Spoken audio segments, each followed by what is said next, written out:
বিসমিল্লাহির রহমানির রহিম।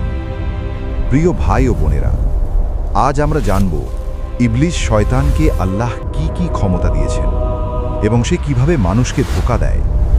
প্রথমেই একটি গুরুত্বপূর্ণ কথা, শয়তানের ক্ষমতা আছে, কিন্তু সে কখনোই মানুষের উপর জোর করে কিছু করাতে পারে না। সে শুধু কুমন্ত্রণা দেয়। ইবলিস ছিল জিন জাতির একজন। আল্লাহ তাকে অনেক ইবাদতের কারণে উচ্চ মর্যাদা দিয়েছিলেন, কিন্তু যখন আদম আলাইহিসসালামকে সিজদা করতে বলা হলো, সে অহংকার করে অমান্য করল। এর পর থেকেই সে শয়তান হিসেবে অভিশপ্ত হল। এখন প্রশ্ন হলো, শয়তানের কি কি ক্ষমতা আছে?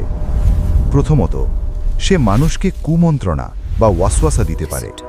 সে মানুষের মনে খারাপ চিন্তা ঢুকিয়ে দেয়, যাতে মানুষ গুনাহের দিকে ঝুঁকে পড়ে। দ্বিতীয়ত, সে মানুষের দুর্বলতা খুব ভালোভাবে জানে। সে জানে কার কি দুর্বলতা। কেউ টাকা ভালোবাসে, কেউ নাম যশ, কেউ হারাম জিনিস। সে সেই দিক দিয়েই মানুষকে আক্রমণ করে। তৃতীয়ত, হাদিসে এসেছে শয়তান মানুষের শরীরে রক্তের মতো প্রবাহিত হতে পারে।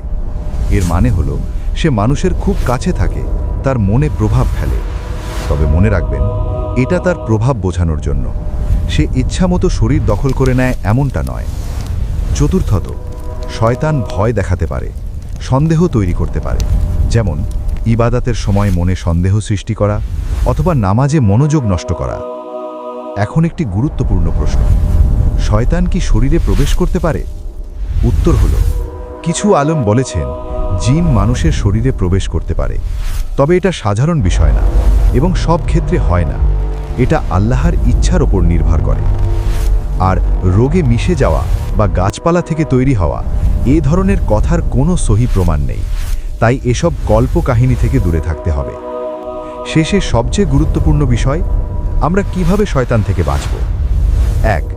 আল্লাহর জিকির করা। 2. নামাজ ঠিকমতো আদায় করা। 3. কুরআন তিলাওয়াত করা। 4. আউযু বিল্লাহি মিনাশ শাইতানির রাজিম পড়া। প্রিয় ভাই ও বোনেরা, শয়তান দুর্বল। সে শুধু ধোঁকা দেয়, কিন্তু বাধ্য করতে পারে না। তাই আমরা যদি আল্লাহর দিকে ফিরে আসি, তাহলে শয়তান আমাদের কিছুই করতে পারবে না।